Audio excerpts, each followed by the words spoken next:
सभी को नमस्कार। सभी का अंश क्लासेस में स्वागत है।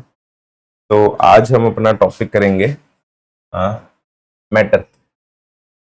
आज हम केमिस्ट्री शुरू करेंगे, ठीक है। केमिस्ट्री में वैसे तो हम मैटर टॉपिक कर रहे हैं आज। जनरली हम मैटर से शुरुआत करते नहीं हैं, बट आज रैंडम टॉपिक है कि मैटर उठाते हैं। देखो, मैटर टॉपिक के बारे में आपको मैं सबसे इम्पोर्टेंट एक बात ये बता देता हूँ कि 2012 में जब पढ़ाना शुरू किया था, तब ये most one of the most important topic हुआ करता था एग्जाम के लिए आपके, ठीक है।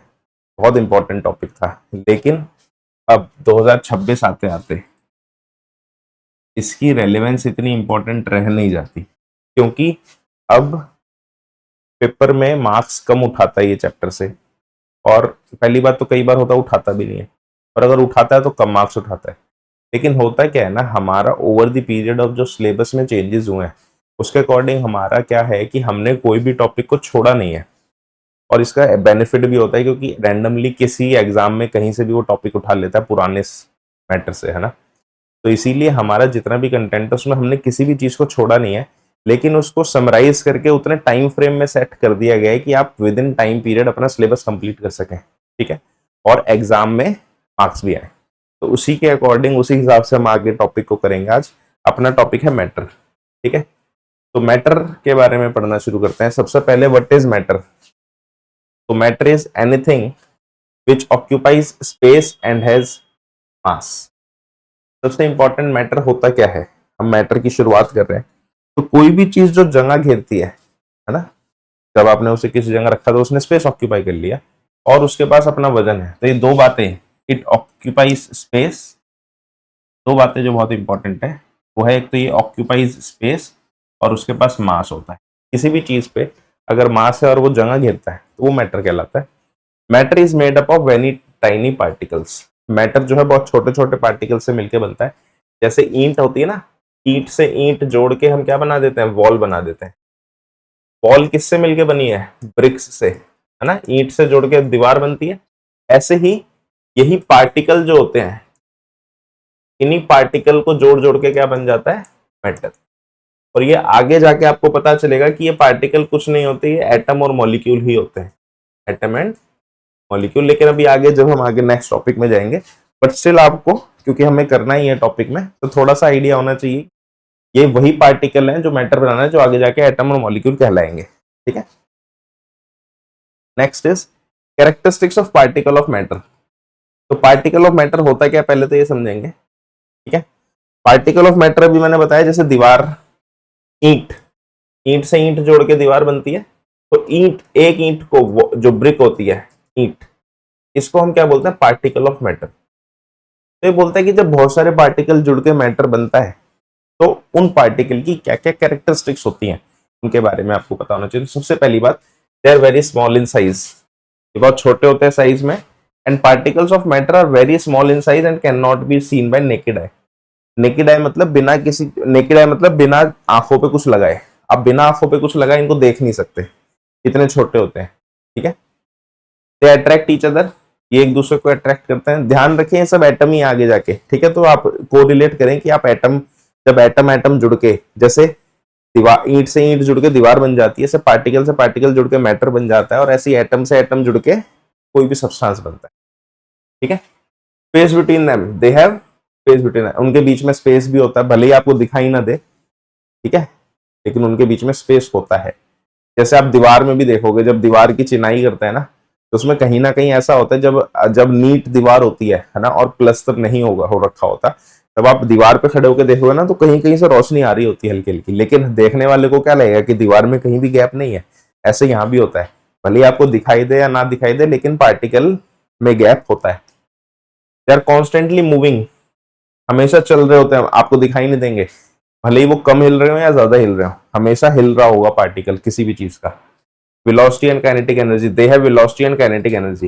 वेलोसिटी, देखो साइड सी बात है, अगर वो चल रहे हैं तो इनके पास वेलोसिटी तो होगी ही। वेलोसिटी मतलब क्या, स्पीड। स्पीड और वेलोसिटी लगभग लगभग एक ही चीजें होती हैं, बस डायरेक्शन का फर्क हो जाता है वेलोसिटी में।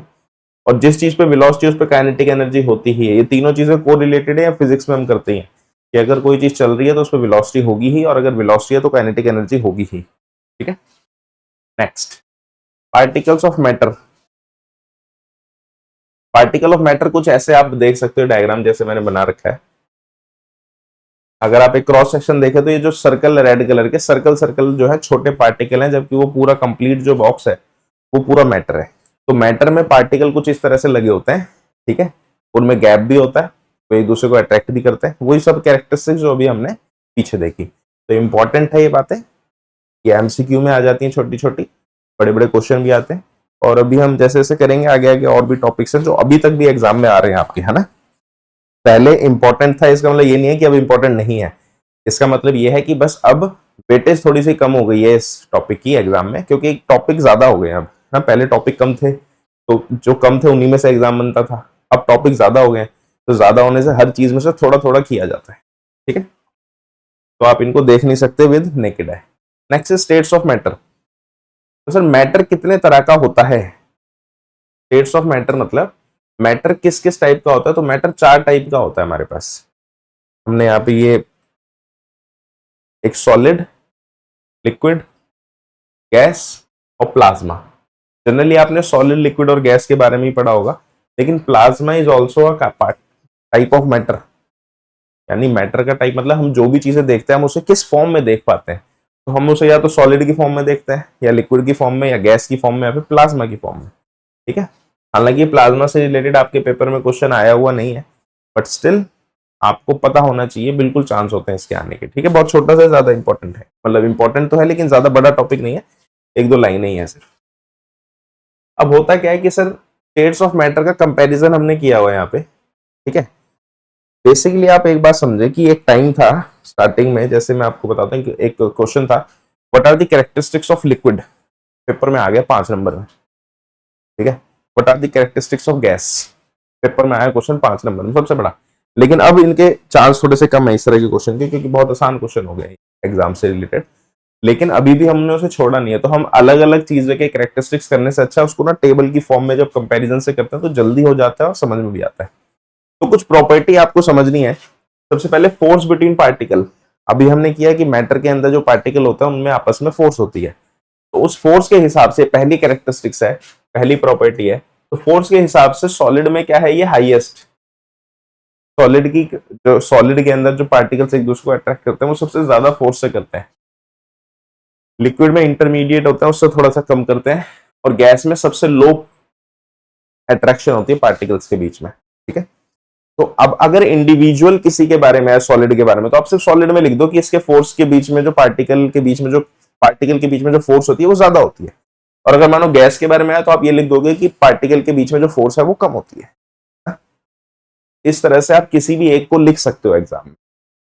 Next is kinetic energy of particle. Kinetic energy कह लो इसको, या फिर आप इसी के अंदर वेलोसिटी भी लिख सकते हो इसको, है ना, क्योंकि वेलोसिटी जितनी होगी उतनी ही काइनेटिक एनर्जी होगी। या फिर आप इसी को मोशन भी लिख सकते हो, है ना।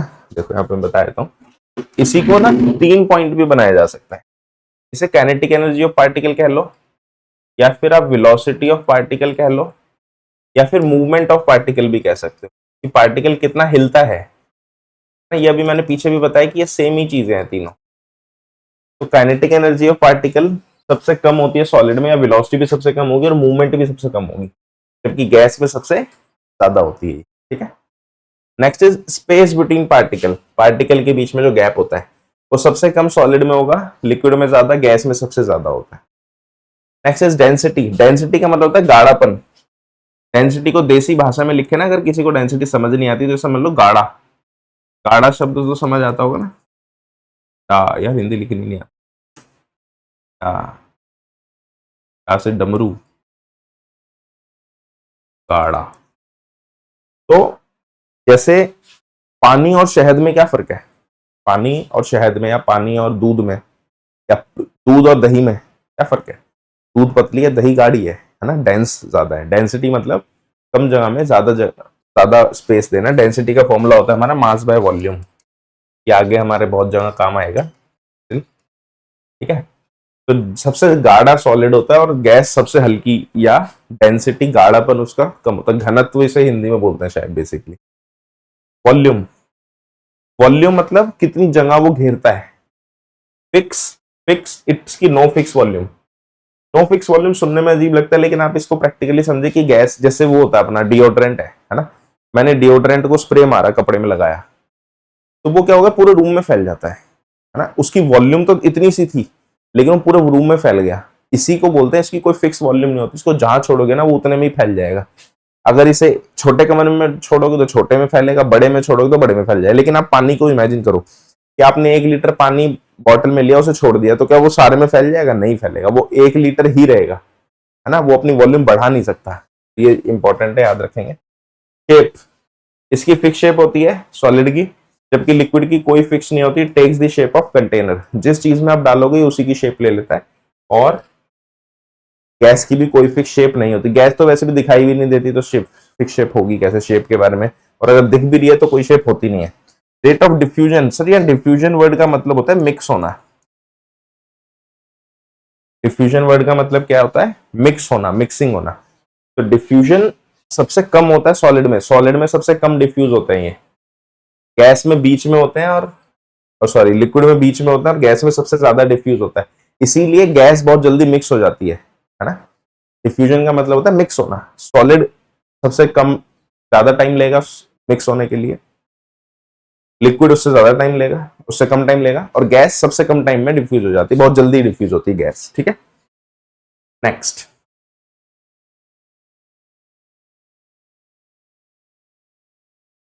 अब इन सबको एक डिटेल में करें, सारा उसी टेबल की समराइज करने की कोशिश करें, तो फोर्स ऑफ पार्टिकल जो हाईएस्ट है किसमें? Highest among all states of matter.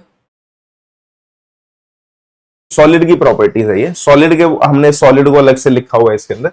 इस सॉलिड में पार्टिकल की फोर्स ज्यादा होती है, काइनेटिक एनर्जी सबसे कम होती है, स्पेस सबसे कम होता है। हालांकि ये सेम ही चीज रिपीट है, बस एक स्टेट वाइज आपको अलग अलग बता दिया गया। ठीक है, इसकी कोई खास जरूरत है नहीं, बट स्टिल पढ़ के रिवाइज ही हो रहा है हमारा पिछला। ये तीनों स्लाइड्स में उसी को दिखाया गया कि एक एक को अलग अलग लिखना है तो कैसे लिखें। Next is diffusion.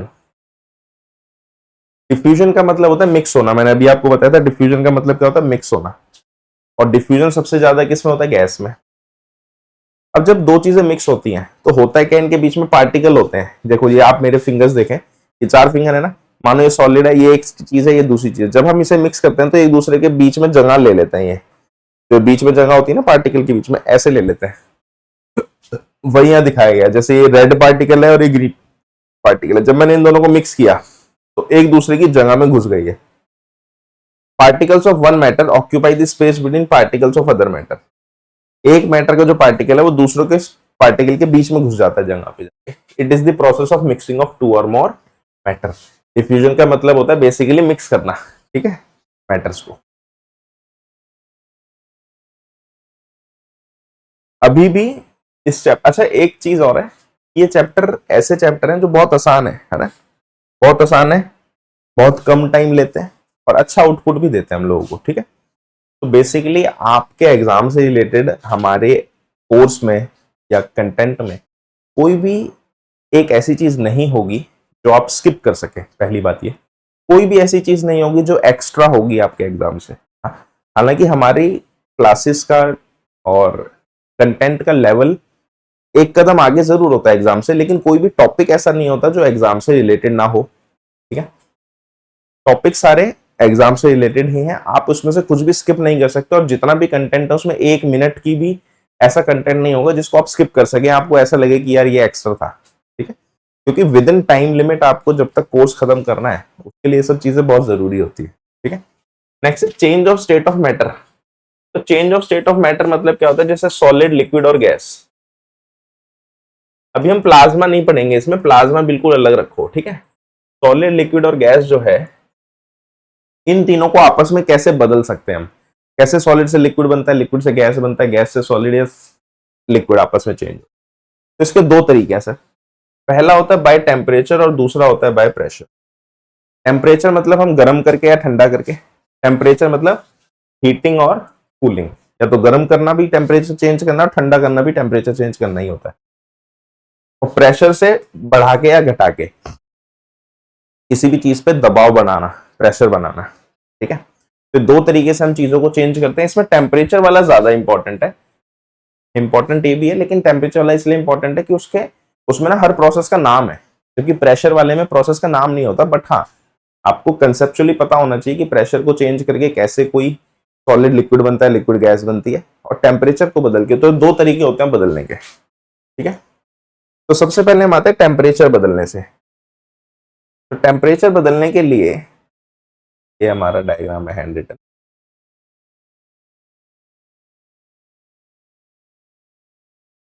टेम्परेचर बदलने का तरीका जो है उस पर आते हैं पहले। अगर आप सॉलिड को हीट करते हैं यानी गर्म करते हैं तो क्या बन जाता है, लिक्विड बन जाता है। और अगर आप लिक्विड को गर्म करते हैं तो क्या बन जाती है, गैस बन जाती है। जब आप गैस को ठंडा करते हैं तो क्या बन जाता है, लिक्विड बन जाता है। और जब आप लिक्विड को ठंडा करते हैं तब ये क्या बन जाता है, सॉलिड बन जाता है। लेकिन ये जितना भी प्रोसेस है सबका नाम है, क्या नाम है। जब आप सॉलिड को गर्म करके लिक्विड बनाते हो उस प्रोसेस को क्या बोलते हैं, मेल्टिंग या फिर फ्यूजन, ठीक है। जब आप लिक्विड को गर्म करके गैस बनाते हो तब इस प्रोसेस को क्या बोलते हैं, वेपराइजेशन। जब आप गैस को ठंडा करके लिक्विड बनाते हो तब इसको हम क्या बोलते हैं, कंडेंसेशन। और जब आप लिक्विड को ठंडा करके सॉलिड बनाते हो तब हम इस प्रोसेस को क्या बोलते हैं, सॉलिडिफिकेशन। इन सभी की डेफिनेशन भी आपके एग्जाम में आ सकती है कि व्हाट इज मेल्टिंग, बहुत बहुत इंपॉर्टेंट, बल्कि आई हुई है, बहुत बार आ रखी है। What is melting, what is fusion, what is vaporization, what is solidification, what is condensation, या फिर फिल इन द ब्लैंक्स की फॉर्म में भी आ जाता है एग्जाम में। तो पेपर में क्वेश्चन किस फॉर्म में पूछा जाता है ये इंपॉर्टेंट नहीं होता, ठीक है। ये बात ध्यान रखें कि एमसीक्यू कितने मार्क्स के आ रहे हैं, डिस्क्रिप्टिव कितने मार्क्स का आ रहा है, कौन से चैप्टर से कितना मार्क्स आता है, ये सब चीजें जो लोग भी पूछ रहे हैं या सोचते हैं इधर उधर से पूछने की, वो अपना बेसिकली टाइम खराब कर रहे होते हैं बिना बात का। मैटर क्या करता है कि मैटर ये करता है कि आपको जो एग्जाम में कंटेंट आने वाला है वो आपने पढ़ा या नहीं पढ़ा, वो आपको आता है या नहीं आता, और वो आपको कितना अच्छा आता है, ठीक है। और उस लेवल का आता है जिस लेवल में एग्जाम में पूछा जाएगा। तो आपको ये सब चीजें ध्यान रखनी है। ये फालतू की बातें कि कौन सा सब्जेक्ट कितने मार्क्स का आता है, एमसीक्यू कितने मार्क्स का आते हैं, क्वेश्चन कितने मार्क्स का। हाँ, ये इंपॉर्टेंट है कि 3 घंटे का पेपर होने वाला है, जिसमें 3 घंटे के 2 पेपर होने वाले हैं ना। बाकी सारी डिटेल्स तो आपको पता ही होंगी, नहीं तो आप दिए हुए नंबर पे मैसेज कॉल करके पूछ सकते हैं, ठीक है। तो आज इतना ही टॉपिक करते हैं। बाकी किसी भी तरह के डाउट के लिए या किसी भी तरह का एग्जाम से रिलेटेड आपको कोई भी क्वेरी करनी है तो आप इस नंबर पे कॉल या मैसेज कर सकते हैं। बाकी कंप्लीट कोर्स के लिए हमारी अंश क्लासेस ऐप है, आप इसको डाउनलोड कर सकते हो। और ये कहाँ पे अवेलेबल है, प्ले स्टोर पे मिल जाएगी आपको, ठीक है। ये आईफोन और एंड्रॉयड फोन दोनों में यूज होती है। अगर किसी को ऐप ढूंढने में या डाउनलोड करने में प्रॉब्लम हो रही है तो इस नंबर पे कांटेक्ट कर सकते हैं। किसी भी तरह की एक्स्ट्रा इंफॉर्मेशन के लिए एग्जाम से रिलेटेड आप कांटेक्ट करें। बाकी एग्जाम पास आ गया है, बेस्ट ऑफ लक, तैयारी करें आप सभी, ठीक है।